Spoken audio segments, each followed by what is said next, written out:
Welcome back, viewers. We hope to make up a week-long lack of my luxurious gaze, permeating through your computer screen with a stellar episode.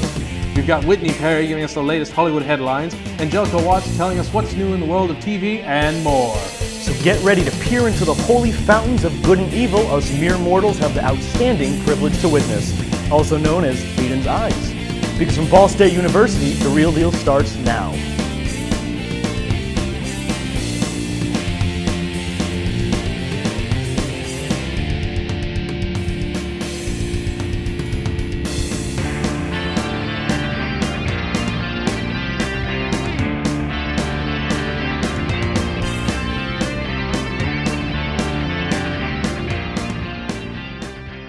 Hello and welcome to The Real Deal, Ball State's one and only entertainment news show. I'm Aiden Hall. And I'm Angelo Oriema. Yes, Ball State observed spring break last week, a time I'm sure our audience dedicated to wholesome stay-at-home activities. However, the entertainment news cycle doesn't stop for the macaroni at art of your new interest in making academic quilts out of old t-shirts. I'm sure you all indulged in this relaxing spring holiday.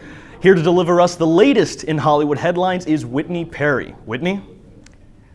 Idris Elba received a royal honor last Friday. The 43-year-old was made an Officer of the Most Excellent Order of the British Empire, or OBE for short, at the investiture ceremony Prince William conducted at the Buckingham Palace.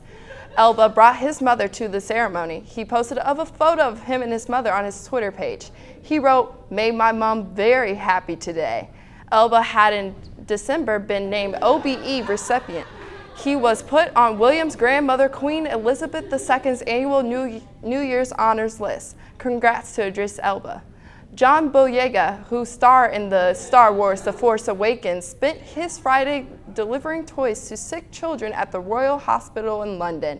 John came at a request of 5-year-old Daniel Bell, who is a super fan of him. Daniel's dream was to meet John's character Finn. John made an Instagram post and said, "Really thankful for this opportunity this child granted me, and I'm humble. I hope I played a little part in making you smile, younger stormtrooper." Daniel's mom thanked John in the Rays of Sunshine Children's Charity for organizing a visit.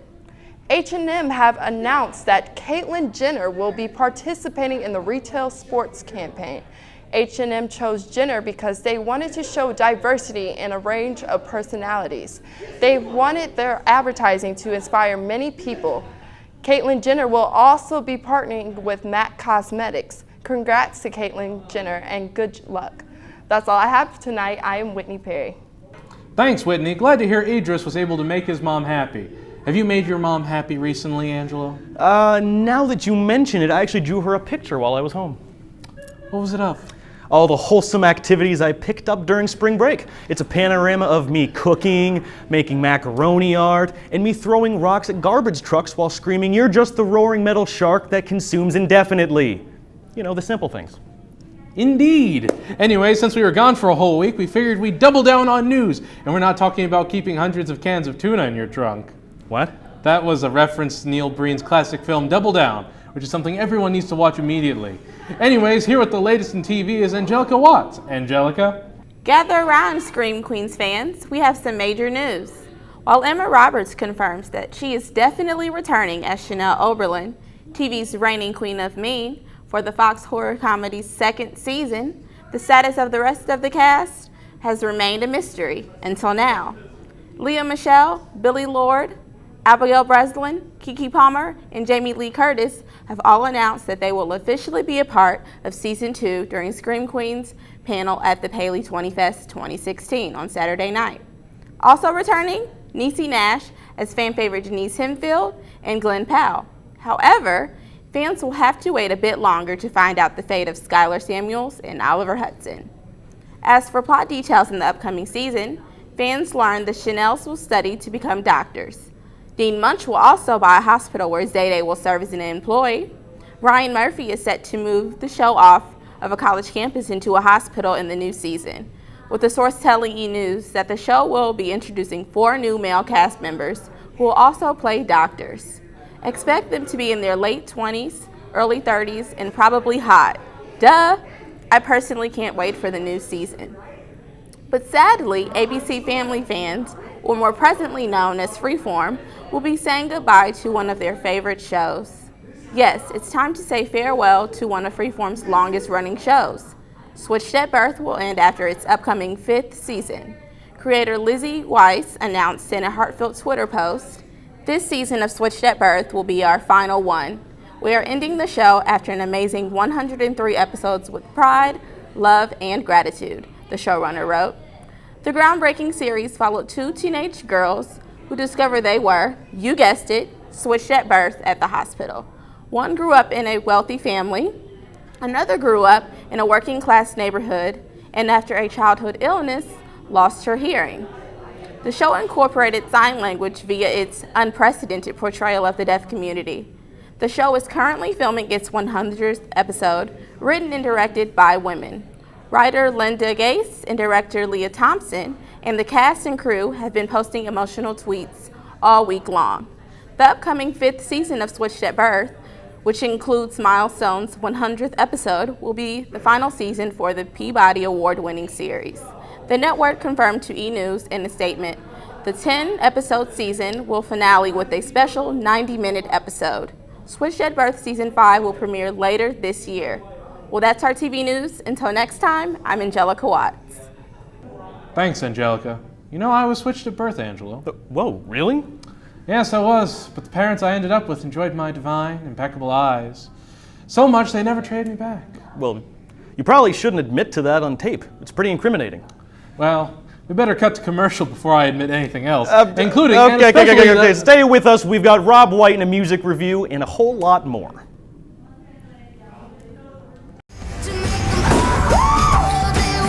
Last night, what happened? The usual. Kabul happened. Today, Kabul's first licensed female driver, Gulbahar Yousefi, hits the road. In the first... That sucks. That sucks for women. 1, 2, 3, they're gonna run back to me. America will rise up. All right, here we go. And make no mistake, we will find you. And we will destroy you. Mike, we're getting you out. Go, go, go! Rooftop, 3 o'clock! Brace right back.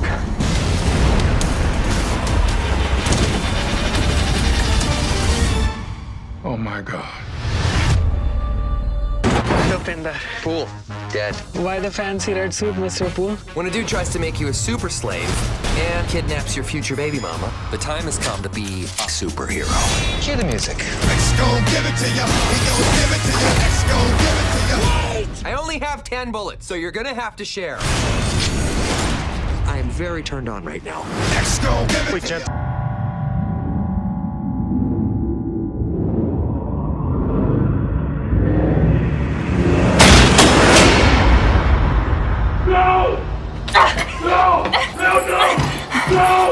Don't open that door! They're going to get all of us killed! Something's coming.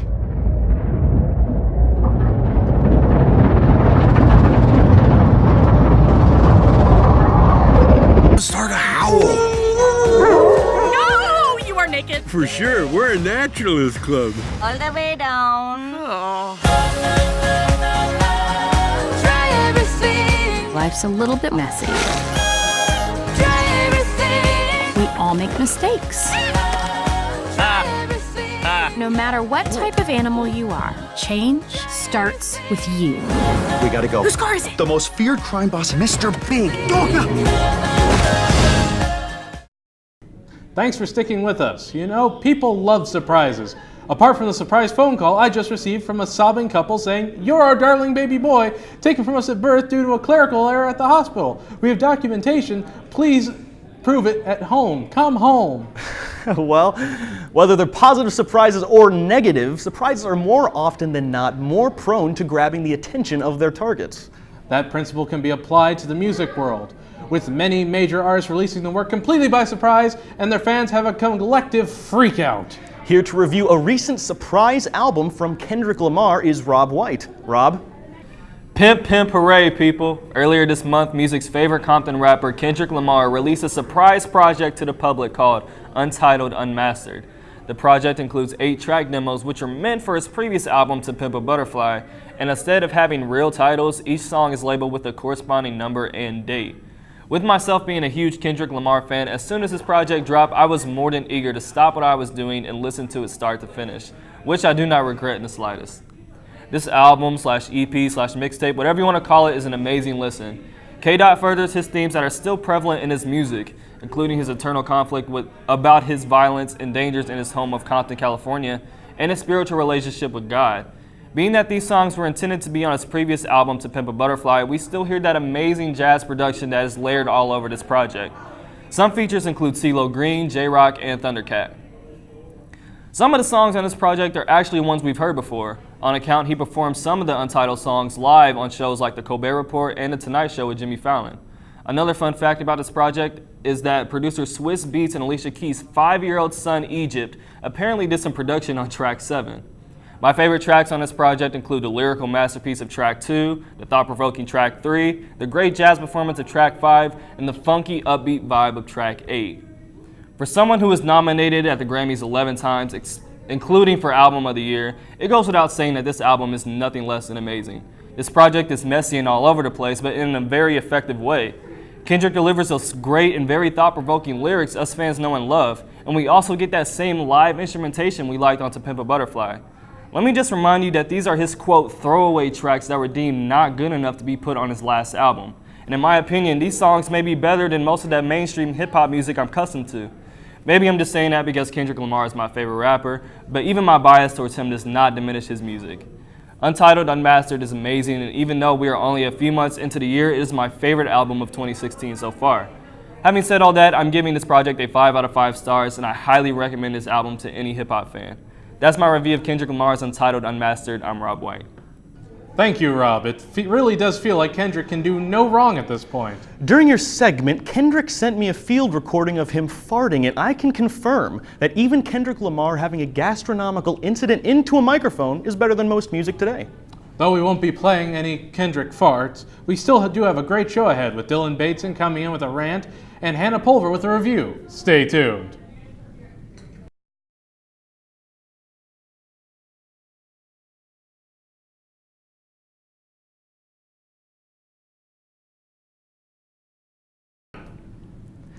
Welcome back. Go into nearly any modern blockbuster and they all have one thing in common. Poorly written women characters? Okay, 2 things in common. The other is, of course, an abundance of CGI effects. Here to rant about the abundant use of CGI effects in the industry is Dylan Bateson. Dylan? So as we've seen with most movies that have come out within the past 2 decades or so, CGI is widely used, and when well done, it makes the movie that much better.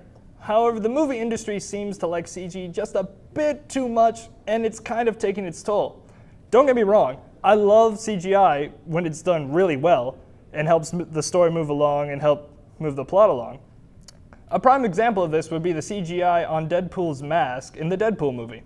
It allowed the expressions and the emotions that the anti-hero is known for to be shown on his face, well, mask, as he went around doing Deadpool things.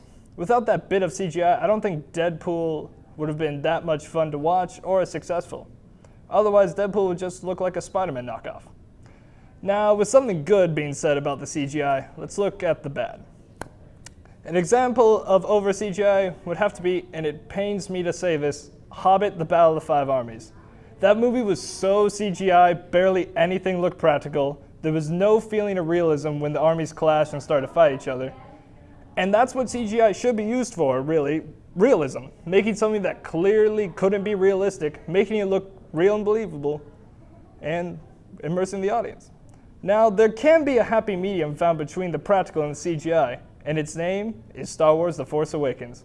Besides the nostalgia factor behind the movie, it also benefited from the fact that it made people feel like they were in the Star Wars universe. You had people in the makeup look like aliens or different intergalactic races, and what they couldn't do with practical effects, for example, anything that happened in space, they made with CGI. But it was really good CGI, like really detailed. It helps you get immersed and enjoy the movie more. With a clear positive and negatives established with CGI, it isn't necessarily the thing that will end the movie industry, But the overuse of CGI can lead to people getting bored with the movie industry or even upset with the movie industry. So what will help the movie industry would be finding that happy medium between practicality and CGI. Then the movie world would be a better place. Thank you, Dylan. I do agree that CGI has its purposes. For example, ever since I first started appearing on this show, I've just been a CG character played by Andy Serkis. Wow, that's incredible, actually. They did a really knock-up job on the glorious portals that are your beautifully rendered eyes. They truly did. Speaking of beautifully rendered, Hannah Pulver is here with a recommendation of a romantic comedy she quite enjoyed. Hannah? There are 3 types of people in this world. Those who are in a relationship, those who want more than anything to be in a relationship, and those who are just simply single. Over my 19 years on this planet, I have seen many things within that demographic. Matter of fact, it's all I ever hear about. Every song I've ever heard, other than Fireflies by Owl City, and a few others, is about some sort of relationship thing. Everywhere I go, I can overhear girls panicking over a guy's behavior through text or social media. This generation is corrupt with thinking that without another person in their life, it's just not life. Well, guess what? I have a recommendation / kind of command for you. If you're single or in a relationship or whatever else type of thing there is, go see How to Be Single. This movie kind of blew my mind. It hit me in a way I didn't expect. The hype from all the trailers was that this movie was just going to be a straight up comedy with hookups and alcohol at every turn. And although this stuff did happen, it wasn't what the whole movie was about. It all starts with a girl named Alice. She falls into a relationship with a cute guy who I've seen a lot on Disney Channel, so this was pretty cool. And anyways, they're both in college, and when it comes time to graduate, she realizes that she wants some freedom because she's never experienced life without being in a relationship. So they take a break where both of them are fully aware of what it entails. Ross from Friends. Anyway, Alice ends up moving to NYC and meeting the hilarious Australian Robin, who's played by Rebel Wilson. Robin shows Alice the ropes of getting free drinks and surviving the next day's hangover, and they develop quite the friendship. After many different guys and different situations, the movie will begin to pull on your heartstrings and teach you a lesson. The movie is still in some theaters, but will be coming out on DVD in a couple months. I highly recommend you check it out. It's okay if you don't have someone to share a milkshake with at the diner, because quite frankly, who on earth wants to share that? If you ever find yourself feeling upset about life because you don't have anyone to share it with, open your eyes and don't undermine the friends and family you have. Oh, and I just dropped a new single. It's me, I'm single, obviously. Anyways, I'm Hannah Pulver. I'll catch you on the flip side. Thanks, Hannah. I'm just grateful I never have to learn how to be single. A single host, that is. Aw, thanks, Aiden. I actually really appreciate that. Or is it Andy? What should I call you? Call me Aiden. If you do that, it reinforces me becoming the character. That's what I do on the set of Lord of the Rings. But did you have them call you Gollum or Smeagol on the Lord of the Rings set? Angelo, this joke does not have room for quadruple personalities. True.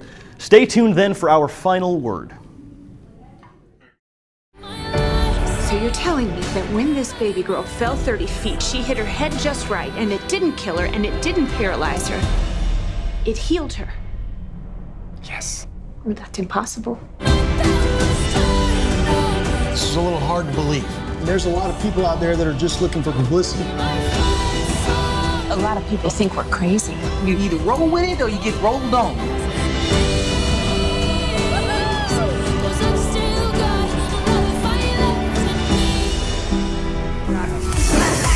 Wow. Welcome to the big time. Is it true that you taped down your breasts? Who told you that? Matt from Secret Galaxy? No. Carl from the bar? No. Gas Station Dan? No. Stacy from Quiznos? Jeez, no, God, stop. Shouldn't we be using my Tchaikovsky piece? Coach P said it was a classic. She'd also say that about a full bush, but we all know that's disgusting. Where are we going? Home. This isn't us against us. This is us against the people on the other side of that wall. They're trying to destroy us. Where are you going? We're saving the city. Shoot her down.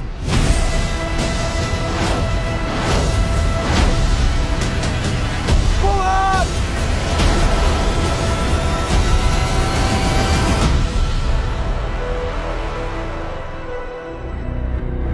I think you're a weapon. Watts thinks you're their savior.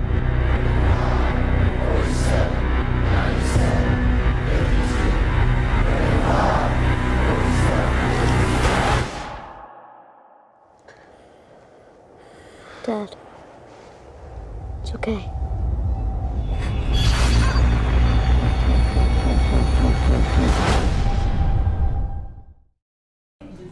For my final word, I want to talk about the most disappointing, heartbreakingly bland, and all in all lackluster show to grace Netflix. House of Cards. I can't tell you how hard it is to say those words. Here is a show that Kevin Spacey, the Kevin Spacey of soon-to-be 9 Lives fame, he's going to play a talking cat that's going to meow its way into your heart. And so why can't I believe that he's president? Why do I feel that this is but another season of decline and what started as such a powerful show full of political potential? Well, it's probably because the First Lady is still alive and well. Now, I've seen my fair share of House of Cards, many a time again and again, and the first 2 seasons are absolutely dynamite television. Seriously, watch those first 2 seasons and you'll know my pain to see these amazing and interesting characters and deep plot lines thrown completely out the window in favor of focusing on how a president keeps a happy wife in a successful political campaign. Or you just focus on the campaign. There are wars going on, there are strifes, and just political turmoil at every turn. But no. You deal with your marital issues. I'll wait. And after 2 seasons, I'm still waiting. This newest season's main focus is, of course, the couple rather than the country, and it suffers. No, I want to see Kevin Spacey be incredibly petty with his wife instead of see him have a political death match with someone like Raymond Tusk. And it's not that they don't have the opportunity. They have a Russian troublemaker president and a whole campaign to focus on, and instead they care more about the First Lady's mom who's got the cancer. Season 4 is just a sad mudslide of sadness that amounts to nothing but 12 hours of disappointment. But don't forget to check it out on Netflix today. Speaking of hit Netflix original series, over the break I took some time to rewatch the first season of Marvel's Daredevil in order to better prepare myself for Season 2's impending release. Upon returning to the program, I am stunned all over again at just how gritty, dark, and gripping the series can be. Marvel choosing to put the show out on a platform like Netflix really benefits it, ensuing primarily that it doesn't have to censor itself, which allows it to be both more accurate to the comics that it's based upon, as well as more entertaining to watch. Altogether, I think what I appreciate the most about the show, besides its narrative and its tone, are the characters at the forefront. The casting choices are fantastic to begin with, and for as likable as Charlie Cox is as protagonist Matt Murdock, Vincent D'Onofrio's portrayal as Wilson Fisk, the bald-headed baddie, is just as, if not more, beautifully and intricately realized. Without a doubt, what I take away the most from the season is how it made me understand and almost root for the bad guy in some situations, only to be driven back in other scenes by his internal madness when it's put on display. Daredevil as a whole is one of the most brilliant pieces of superhero entertainment put out in the last couple of years. And given the influx of that pool of content, that is certainly saying something. I'm eagerly awaiting Season 2's release, which is scheduled for Friday, March 18th. And for all those looking for some dark and gritty action, I would highly recommend playing a bit of catch-up and putting Daredevil on your Netflix queue as soon as possible. And that wraps up the show for this week. Be sure to check out our website, Facebook, and Twitter pages for news and updates on all things entertainment. I'm Aiden Hall. And I'm Angelo Oriema. We'll be seeing you next time.